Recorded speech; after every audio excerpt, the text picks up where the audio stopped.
C'est pour moi un privilège d'être au milieu de vous, parmi vous, pour le mandat de compassion, mais aussi pour apporter la parole de Dieu dans un premier temps.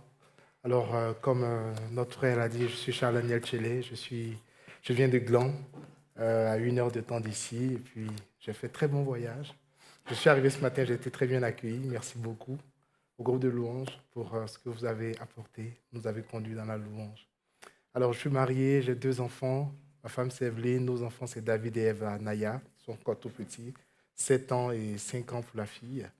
Et nous sommes d'origine ivoirienne. Nous sommes de la Côte d'Ivoire. Donc, voilà, moi, je suis en Suisse. Ça fait bientôt 8 ans ou un peu plus. Et puis, voilà. J'ai été pasteur pendant 6 ans au niveau de l'Afrique, comme pasteur associé. Et j'ai été chargé de la jeunesse. Et après cela, Dieu a conduit mes pas vers l'ONG Compassion, où je suis depuis 2023, je pense, oui, 2023. Et mon rôle, c'est d'aller dans les églises, apporter la parole de Dieu et présenter l'organisation. Donc ce matin, je vais d'abord prêcher, donner la parole de Dieu, et puis ensuite, je vais présenter l'ONG Compassion. J'ai été tenté de prêcher ce matin sur le, le partage de Jésus avec ses disciples autour de l'événement de la scène. Je vais être franc envers vous. J'ai été réveillé à 3 heures du matin avec cette interrogation. Tu vas dans une église que tu ne connais pas. Tu ne sais même pas si le ou les pasteurs seront là.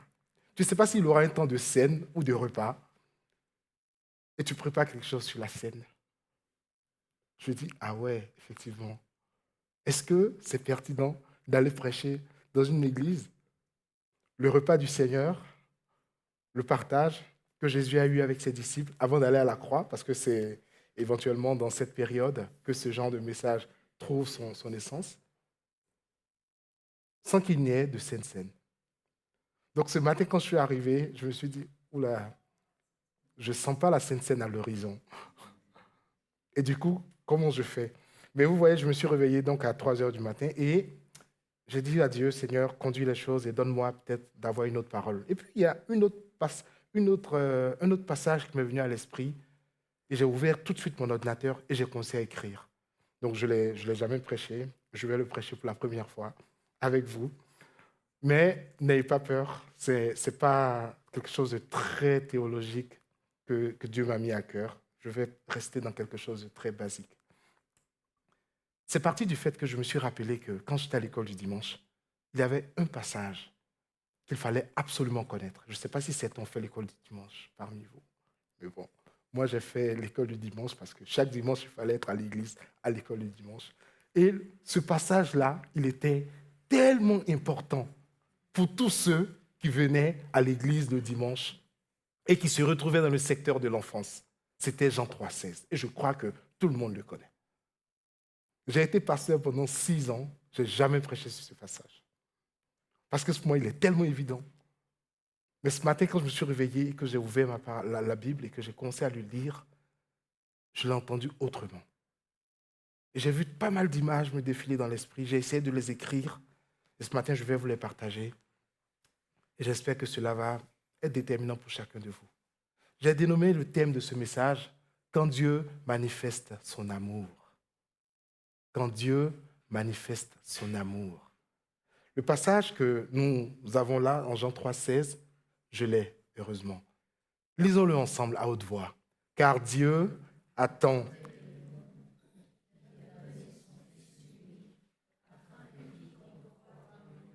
Ne périsse point, mais qu'il ait la vie éternelle. Car Dieu a tant aimé le monde, dans certaines versions, a tellement aimé le monde, qu'il a donné. Il a donné. Quand on aime, je crois qu'on garde. Quand on aime, je crois qu'on préserve, on chérit, on jalouse. Mais Dieu a tellement aimé le monde qu'il a donné son Fils unique, afin que quiconque croit en lui ne périsse point, mais qu'il est la vie éternelle.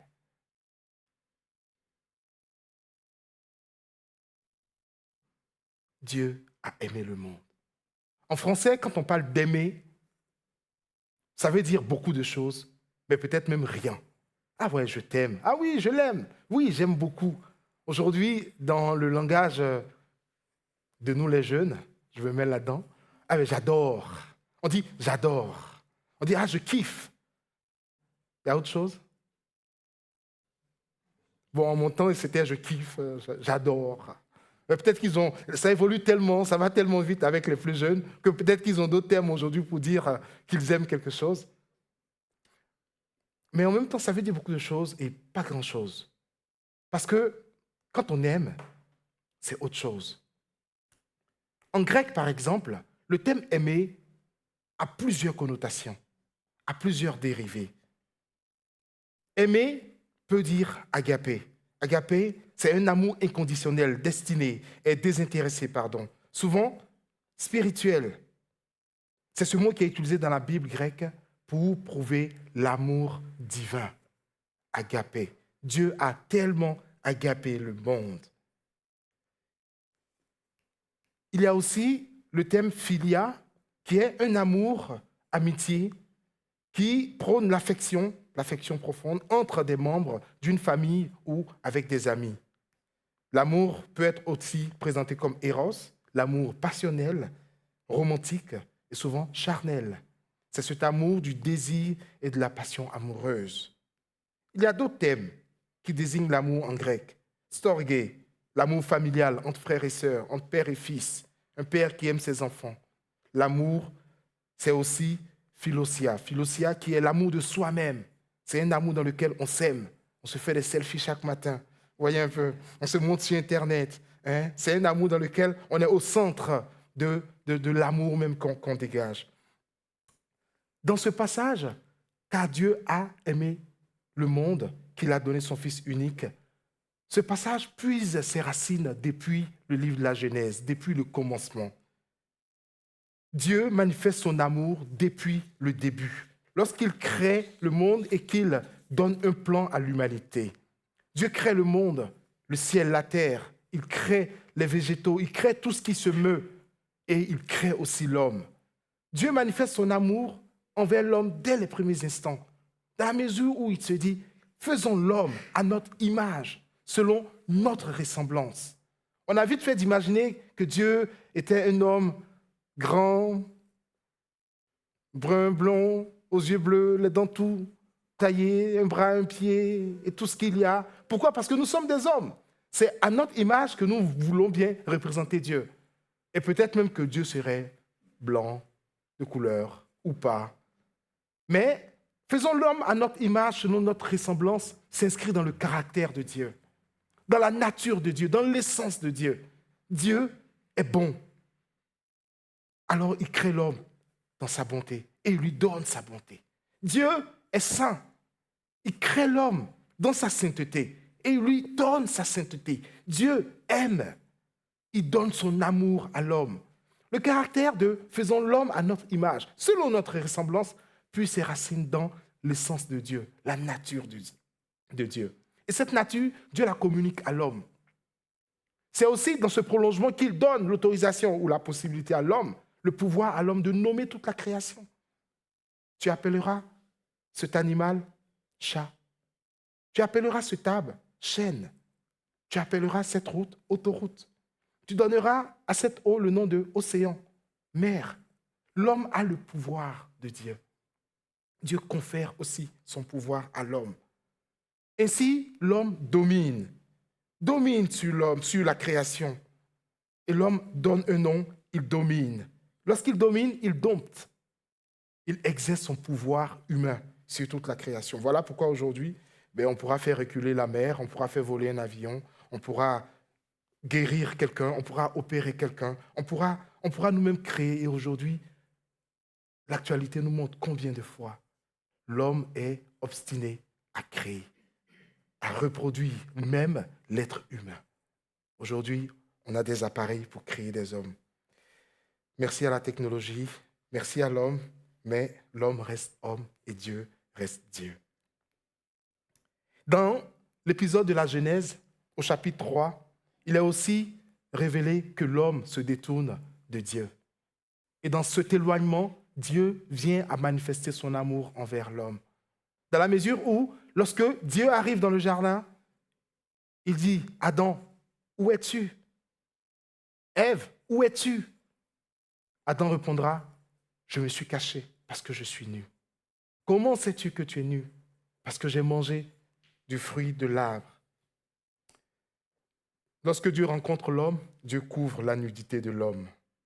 Lorsque Dieu rencontre l'homme, Dieu nourrit l'homme. Dieu donne un nouvel espace à l'homme. À partir de là, va se mettre en route un nouvel épisode. Un épisode dans lequel Dieu va manifester son amour envers l'homme en le recherchant, en l'attirant, en lui donnant l'occasion de revenir de ses mauvaises voies. Nous allons le voir avec l'épisode des patriarches, Abraham, Noé, Isaac, Jacob. Nous allons le voir avec Moïse.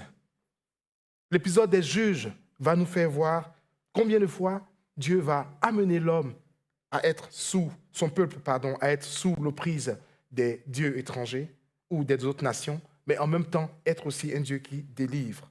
L'épisode de la monarchie, 1 Chronique, 2 Chroniques, 1 Samuel, 2 Samuel, 1 roi, 1 roi, 1 roi, 2 rois. Dieu va donner à l'homme de pouvoir revenir à lui. L'épisode des prophètes, les grands prophètes comme les petits prophètes, jusqu'à Jean-Baptiste dans le Nouveau Testament. Nous verrons un Dieu qui est à la rescousse de l'homme. Nous verrons l'amour de Dieu se manifester envers l'homme au travers de toute forme de formule pour que l'homme puisse revenir et trouver l'approbation de ce Dieu perdu, de ce Dieu qu'il a perdu. Jean-Baptiste, qui est le dernier prophète qui est révélé dans ce temps, va lui instaurer une mesure dans laquelle l'on passerait par l'eau du baptême pour pouvoir restaurer sa relation avec lui. Si vous volez, si vous mentez, si vous êtes des pécheurs, venez dans le Jourdain, repentez-vous, prouvez votre signe de repentance au travers du baptême. Sortez de là et changez de vie. Toutefois, Jean-Baptiste va annoncer qu'il n'est pas le Messie, car celui qui vient après lui n'est pas digne de dénouer la croix de ses sandales. Pourquoi? Parce que celui-là, il est grand, il a son van à la main et il séparera le livraire du blé. Il annonce la venue du Messie. Ce Messie-là, il est présenté comme la manifestation de l'amour de Dieu pour nous. Dieu manifeste son amour pour l'homme en se donnant. Et c'est là tout le message de Jean, le chapitre 3, le verset 16. Car Dieu a tant aimé le monde. Je ne sais qui vous êtes. Moi, je suis Charles Daniel. Je suis originaire de la Côte d'Ivoire. Dieu m'a tant aimé. Dieu vous a aimé.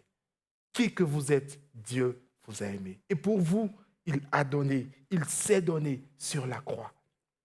Il a manifesté son amour au travers de Jésus-Christ. Jésus naît comme un simple homme dans la précarité pour le salut de quiconque croit en lui. Dans quelques jours, nous allons fêter la Pâque. Nous allons fêter cette fête qui, pour les Israélites, symbolise la sortie d'Égypte.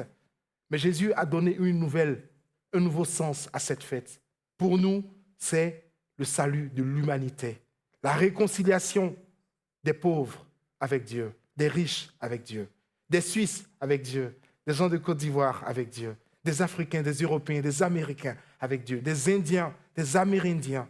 Tout le monde entier a été réconcilié avec Dieu au travers de Jésus-Christ.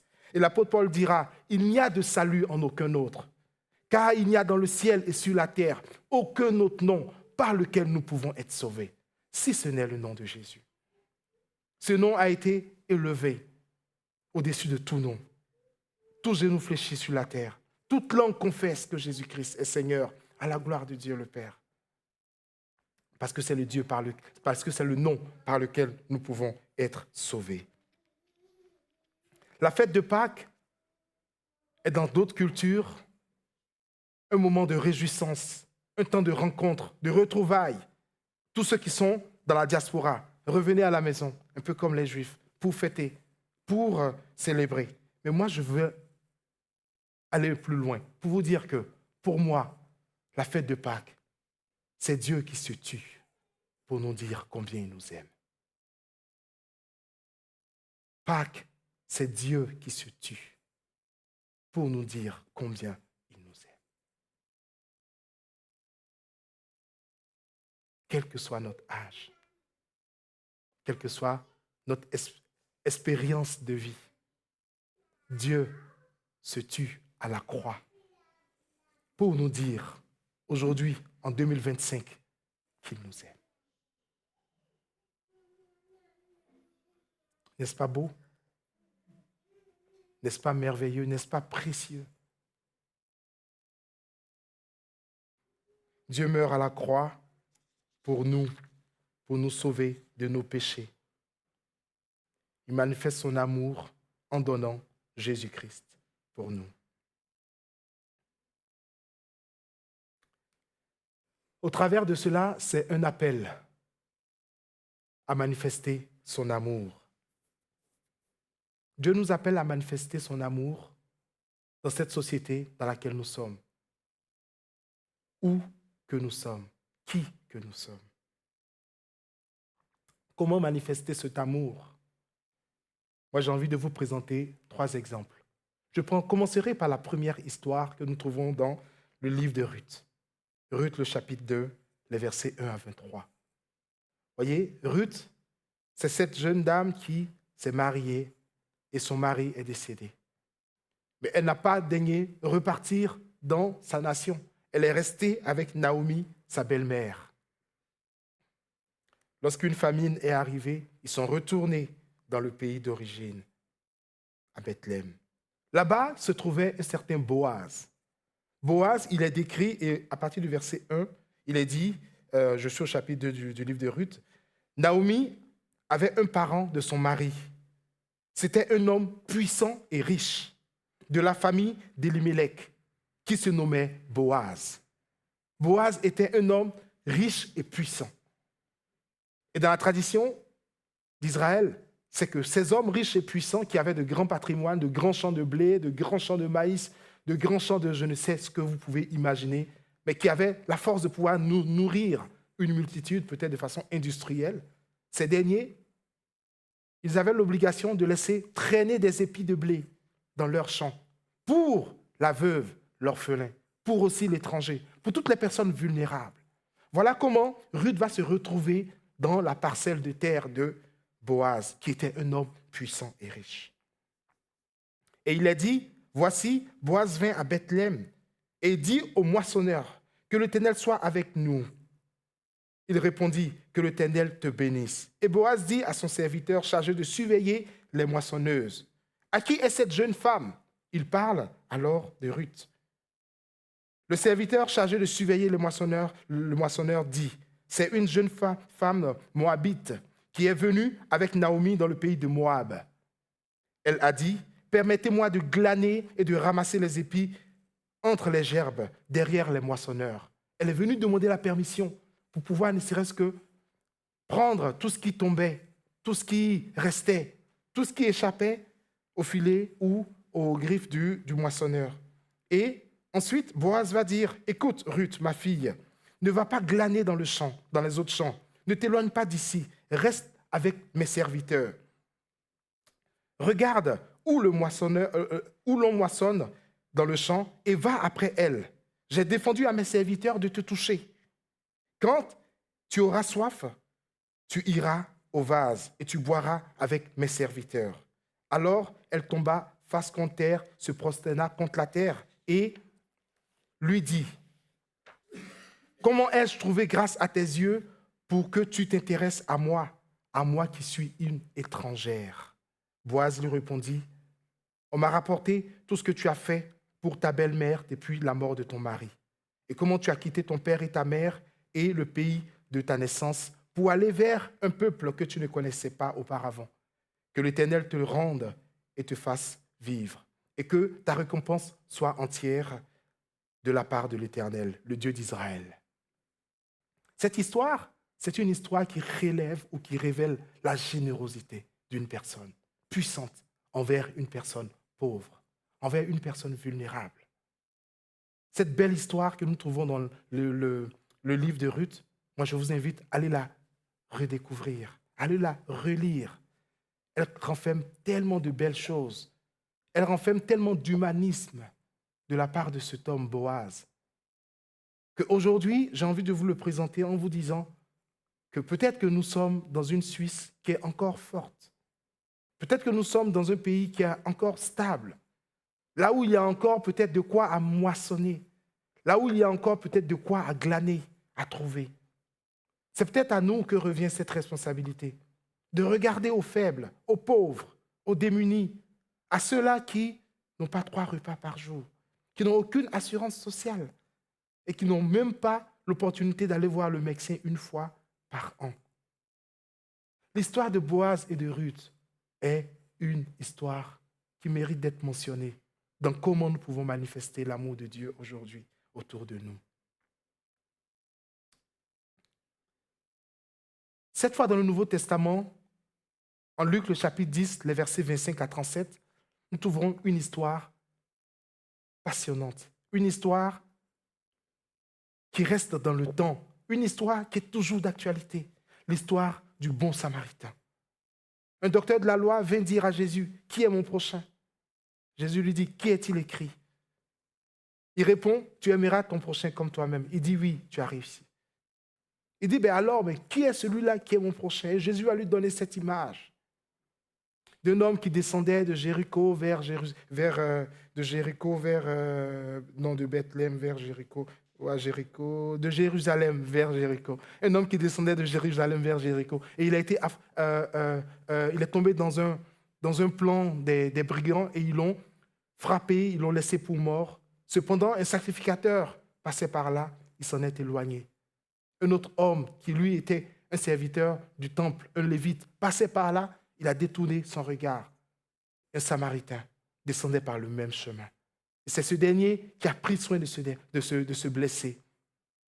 Il a pansé ses blessures avec de l'huile et du vin. Il l'a mis sur sa monture et il l'a fait descendre jusqu'à l'aubergerie. Il a laissé de l'argent à l'aubergiste en lui disant « Prends soin de lui, aie soin de lui. Et si tu dépenses plus, je te le redonnerai demain lorsque je repasserai. » Jésus pose la question à ce docteur de la loi. Des 3 personnes, qui s'est montré être le prochain? Et il dit, c'est celui qui a fait du bien. Et Jésus renchérit en disant, va et fais de même. Nous trouvons cette histoire en Luc, le chapitre 10, les versets 25 à 37. Aujourd'hui, face aux crises économiques, face au bruit de guerre qui se rapproche, avant on entendait parler de cela très loin, mais aujourd'hui, c'est en Ukraine. C'est à 2 heures de vol. Face aux crises et aux problèmes que nous connaissons, l'idée serait de se recentrer sur soi-même, d'amasser pour soi, de garder pour soi et de se dire, on ne sait jamais ce que sera demain. Par contre, Dieu manifeste son amour pour nous en donnant. Et je crois que cela nous interpelle ce matin. Peut-être que c'est l'occasion pour nous aussi de donner, d'être de bons Samaritains pour nos voisins, comme nous l'avons dit ce matin lors de la louange. D'être de bons Samaritains pour nos collègues de travail, qui malheureusement croulent sous le poids du divorce, croulent sous le poids des dettes, croulent sous le poids des problèmes de famille. Peut-être qu'une parole, un intérêt pour ces personnes qui sont dans le même amphithéâtre que nous, qui sont dans les mêmes cours que nous, serait déterminante pour changer leur vie et pour les aider à pouvoir reprendre espoir. Puisse Dieu conduire les pas de chacun de nous. Je termine avec un dernier exemple, qui est cette fois une pure fiction. Permettez-moi d'oser. Ce matin, j'étais là et puis j'ai regardé un peu le plafond aux premières heures de la journée et puis j'ai souri. Je me suis dit, je vais être un peu provocateur en écrivant ça. L'histoire de l'amour poulet. L'amour poulet. Vous voyez, quand le fermier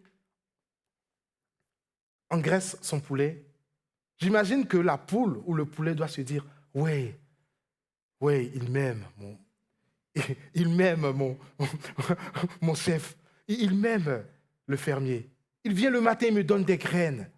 Il vient, il me donne de l'eau à boire. Il me préserve des renards. Il me donne un bel enclos. Il me donne de la sécurité.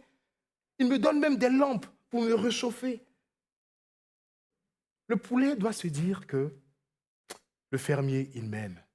Mais si le poulet savait le projet du fermier envers lui? Pourquoi est-ce qu'il l'engraissait? Pourquoi est-ce qu'il lui donne tout? Pourquoi est-ce qu'il lui donne de pouvoir être en sécurité? Je suis sûr que le poulet ne dirait pas cela. Vous voyez, quand moi je dis j'aime ma femme, et que le poulet dit le fermier il m'aime, c'est le même j'aime, mais ce n'est pas la même intention. Ce n'est pas la même intention. Parce qu'un jour va venir où le fermier va dire vous avez 45 jours, vous pesez 2,5 kg, vous êtes bon maintenant à être vendu et ensuite à finir dans des casseroles. Voyez, peut-être même si je vous pose la question, est-ce que vous aimez le poulet? Vous allez dire oui. Vous aimez le poulet pourquoi? Parce que le poulet vous donne de la saveur. Est bon pour votre ventre, est bon pour votre santé. Vous mangez le poulet et vous aimez peut-être la chair du poulet. On aime le poulet pour ce qu'il nous apporte. Mais on n'aime pas le poulet pour ce qu'on lui donne. C'est très différent. Dieu, ce matin, nous invite à donner parce qu'il s'est donné.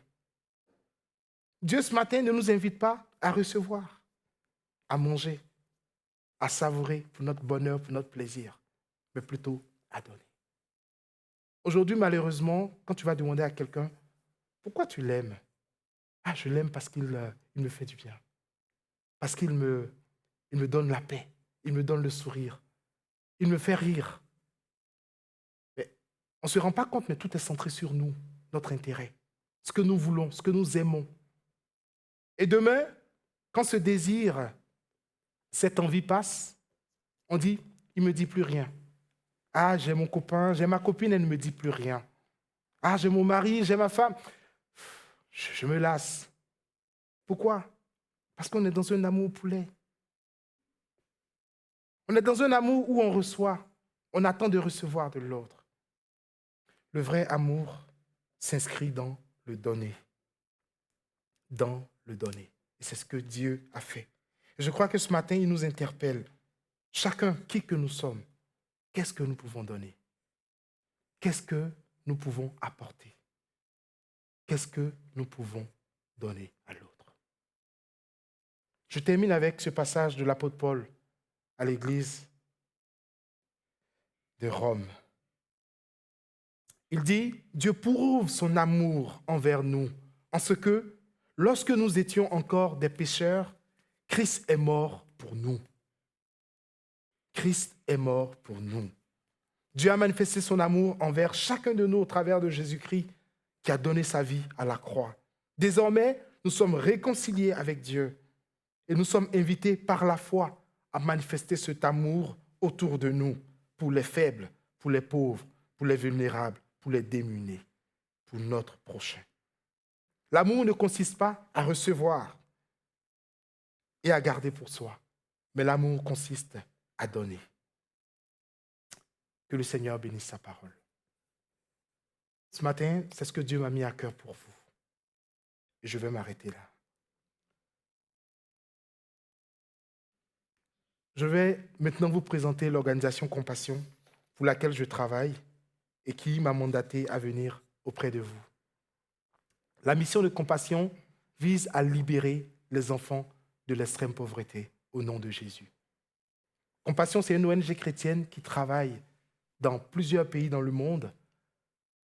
Les pays en bleu sont les pays dans lesquels nous avons des centres dans lesquels nous recevons des enfants, des adolescents, et nous les accompagnons au travers des dons et du sponsoring que les personnes qui sont dans les pays en vert peuvent donner. Donc dans les pays en vert, vous avez en dessous de l'Italie, la Suisse, où nous sommes aujourd'hui. Vous avez Estavayer, le lac, qui est là aussi. Et nous sommes aujourd'hui là et vous faites partie des personnes qui soutenaient l'œuvre dans ces 29 pays inscrits en bleu. Puisse Dieu vous bénir pour qui vous êtes, pour tout ce que vous faites pour la mission, que ce soit pour Compassion, pour Porte Ouverte ou pour une autre mission. Sachez que nous vous bénissons et nous vous disons grand merci. Compassion existe avec des bureaux dans les pays en vert, dans 14 pays. Et nous intervenons dans 29 pays, en Amérique du Sud, en Afrique et en Asie. Compassion est centrée sur le bien-être de l'enfant, son développement, centrée sur le Christ et nous sommes en collaboration avec les églises. Nous avons aujourd'hui 8600 églises dans le monde qui travaillent avec notre organisation à aider et à sortir les enfants de l'extrême pauvreté. Notre programme principal, c'est un programme de parrainage. Un programme de parrainage dans lequel vous êtes en contact avec un enfant dans le monde que vous choisissez. Voyez, ici, j'ai le dossier de Collins. Collins, il est originaire du Ghana et Collins a 4 ans. Il est né le 12 juin 2020. Si vous choisissez Collins comme votre filleul, Collins fera partie de vous désormais, dans la mesure où, au travers de Compassion, vous pourrez lui écrire des lettres. Vous pourrez lui écrire des lettres pour lui demander comment il va, comment les choses évoluent pour lui dans sa famille. Est-ce qu'il va à l'école? Comment est-ce qu'il vit dans sa société? Aujourd'hui, avec la mondialisation, Internet, on a la possibilité de savoir à temps réel ce qui se passe dans un pays. Si jamais Collins est votre filleul, si jamais vous entendez au travers de l'actualité qu'il y a un souci, un sujet de joie dans son pays, vous pourrez lui faire une lettre pour lui dire « J'ai appris qu'au Ghana aujourd'hui se trouve ça. Alors je suis très content pour toi. Sois béni, continue d'évoluer. » Voyez, Collins, la pauvreté faisant, il n'a peut-être pas l'occasion de rêver, de s'imaginer qui il veut être demain. Mais vous, en tant que parrain, marraine, vous pouvez l'encourager à se projeter, à rêver et à imaginer être quelqu'un demain. Au travers du parrainage, vous serez amené à prier pour lui. Collins sera un sujet de prière pour vous. Moi, je vous donne mon exemple tout simple. J'aime beaucoup les chaussures. J'ai quelques-unes quand même. Et sur mon armoire à chaussures se trouve mon filleul. Et chaque matin, avant de sortir pour aller au travail ou au cours, parce que je fais des études à côté, bien entendu, je prends une chaussure. Et je le vois, je bénis sa journée. Ma femme est très exigeante. Elle n'aime pas que les chaussures traînent. Donc, je suis tenu de mettre la chaussure dans l'armoire dès que je reviens de ma journée. Et avant d'ouvrir la petite armoire, bien entendu, je revois le filleul. Et je bénis Dieu pour sa journée. Ça, c'est mon programme quotidien pour prier pour mon filleul. Et vous serez amenés à prier pour votre filleul, à l'encourager au travers de vos prières dans tout ce qu'il vit. Le parrainage, c'est aussi un soutien financier. Lorsque vous parrainez un enfant, vous vous engagez à le soutenir à hauteur de 50 francs par mois. 50 francs par mois serviront à financer ses études, à payer ses fournitures scolaires, à suivre ses contrôles médicaux lorsqu'il devra aller à l'hôpital pour une raison ou une autre. Votre apport sera déterminant pour pouvoir lui permettre de pouvoir voir un médecin. Votre apport de 50 francs sera aussi déterminant pour pouvoir lui donner de pouvoir avoir 3 repas par jour. Vous voyez, ici en Suisse, je ne sais pas pour vous, mais j'ai vu le lac en venant. Donc, ce n'est pas loin d'être là où je suis aussi. Moi, je suis à Gland, mais s'offrir un restaurant à 2 avec 50 francs, c'est souvent limite. Vous voyez. Mais avec 50 francs, on arrive à nourrir un enfant par mois. Lui assurer au moins les 3 repas par jour. Mais aussi, ces enfants qui vivent dans l'extrême pauvreté sont souvent contraints à ne plus aller à l'école et à aller travailler pour pouvoir nourrir leur famille, pour pouvoir aider papa et maman. Mais lorsque vous décidez ou vous parrainez un enfant, vous lui garantissez les études parce que ses parents s'engagent à ce que cet enfant aille à l'école et non qu'il se retrouve à abroger l'école pour aller travailler dans la société. Parrainer un enfant, c'est aussi connaître sa famille. Pourquoi? Parce que généralement, ce sont les plus petits de la famille qui sont soumis au parrainage. Et cela fait que le parrainage dure longtemps. Mais aussi, ça permet à ce que cette famille-là reçoive un sac de riz, un sac de maïs, du savon, des pâtes dentifrice, le nécessaire pour que cette famille puisse ne serait-ce que vivre. Alors, ce parrainage, c'est le parrainage classique. Et à côté de cela, il y a aussi d'autres choses que nous proposons à Compassion. Et pour cela, je vais vous faire voir une petite vidéo. Je ne t'ai pas dit ce matin, je suis désolé, il y a une vidéo. Généralement, c'est sur espace qu'il faut appuyer pour mettre en route. Donc, si vous cliquez là-dessus, c'est bon. Ah oui. Toilette. Mais ma chérie, tu viens d'y aller. Je suis désolé. Maman, c'est urgent. T'as qu'à prendre une bouteille. Elle veut aller aux toilettes. Ils sont en voiture. Ils sont sur une route suisse, elle veut aller aux toilettes et elle aimerait bien qu'on s'arrête pour qu'elle puisse Hey, se soulager. clair que non, je dois pas faire que pipi. Sinon, on s'arrête au bord de l'autoroute et tu fais dans un buisson, comme en Afrique. Non, je veux des vraies toilettes.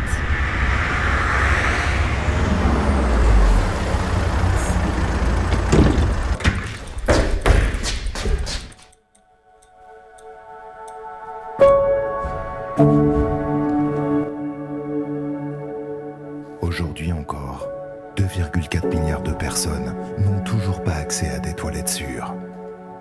1 million d'individus meurent chaque année de la diarrhée. L'eau contaminée par les matières fécales provoque des maladies qui coûtent la vie à un enfant de moins de 5 ans chaque minute. Des installations sanitaires inadaptées empêchent des enfants, en particulier des filles pubères, d'aller à l'école.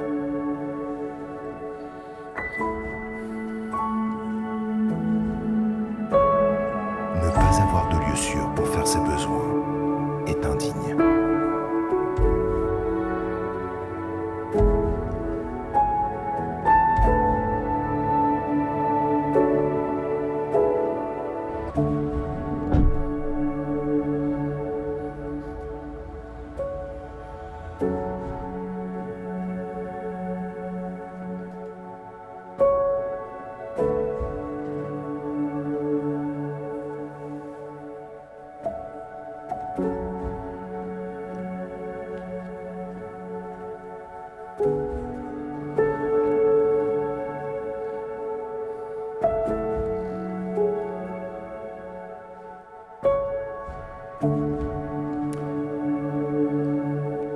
Ne pas avoir de toilette sûre et sain n'est peut-être pas la réalité de certaines d'entre nous en Suisse. Par contre, c'est une réalité dans certaines parties du monde. Et nous avons aussi ce projet que nous soutenons. Donc, si vous voulez aider à construire des toilettes dans un village, quelque part en Amérique du Sud, en Afrique ou en Asie, mais bien entendu, vous pouvez faire un don et cela servira à ce projet. J'ai un stand à l'entrée ou à la sortie de la salle de culte, juste avant les escaliers. Sentez-vous libre de venir vers moi à la fin du culte, poser toutes vos questions, mais aussi pour regarder des dossiers comme celui-là, peut-être un visage, un nom, une date de naissance, peut-être va vous attirer, et puis vous serez certainement le parrain ou la marraine d'un enfant quelque part dans le monde, et vous serez peut-être déterminant à changer la vie de ce dernier. Je termine en vous présentant juste ce livre que nous avons reçu cette semaine. Il suffit d'une minute. Il suffit d'une minute, c'est un recueil de témoignages d'anciens enfants parrainés dans le monde qui a été fait par une personne qui a travaillé à Compassion durant de nombreuses années. Et il a écrit ce recueil pour montrer, un tant soit peu, combien de fois des personnes comme vous et moi ont changé le cours de la vie de d'autres personnes dans le monde. Et ces enfants sont devenus des adultes, ils sont devenus des hommes et des femmes accomplis grâce au programme de parrainage. Et c'est écrit dessus 21 francs suisses ou 16 francs, 16 euros, mais vous pouvez le prendre. Et puis, si vous avez à cœur de déposer quelque chose pour soutenir l'œuvre, cela sera bienvenu. Cette semaine, nous avons eu aussi la sortie de notre magazine. Chaque année, Compassion Suisse produit un magazine dans lequel nous faisons écho de ce que nous faisons en Suisse. Nous donnons écho de cela dans le magazine et il est à la fois en français, là, et en allemand, de l'autre côté. Donc, vous le lisez à moitié, suivant votre capacité à lire la langue, le français ou l'allemand. Donc, venez vous servir. C'est la première fois que je le présente dans une église parce qu'il est sorti cette semaine. Donc, venez vous servir. J'ai quelques exemplaires, c'est gratuit. Et pour toutes les personnes parmi nous qui ont moins de 25 ans, j'ai un cadeau aussi pour vous à mon stand. Donc, venez à la fin du culte me voir et discutons ensemble. Dieu manifeste son amour envers nous au travers de Jésus-Christ. Dieu donne son amour pour toutes les personnes qui étaient perdues. Et ces personnes-là sont rachetées et sauvées par le salut que Dieu nous donne au travers de Jésus-Christ. Prions ensemble, Seigneur. Il t'a plu, Seigneur, de nous parler ce matin de ton amour. Depuis le commencement, lorsque l'homme s'est perdu, tu as été à ses trousses. Tu as instauré toute forme de pratique pour pouvoir ramener l'homme à toi, jusqu'à faire mourir sur la croix Jésus-Christ, pour réconcilier tous les hommes de toute langue, de toute tribu, à ta félicité. Voilà pourquoi ce matin, Seigneur, nous à qui tu donnes ce message, nous voulons être des porteurs de ton amour dans ce monde, envers nos amis, nos collègues, envers ceux qui sont autour de nous, nos frères et sœurs, nos parents, mais aussi envers ces enfants qui vivent dans l'extrême pauvreté et qui ont besoin d'être soutenus. Seigneur, donne à chacun de nous de pouvoir être un soutien pour ces personnes et un instrument déterminant pour changer des vies, changer des destinées. Que ton nom soit béni et glorifié pour qui tu es.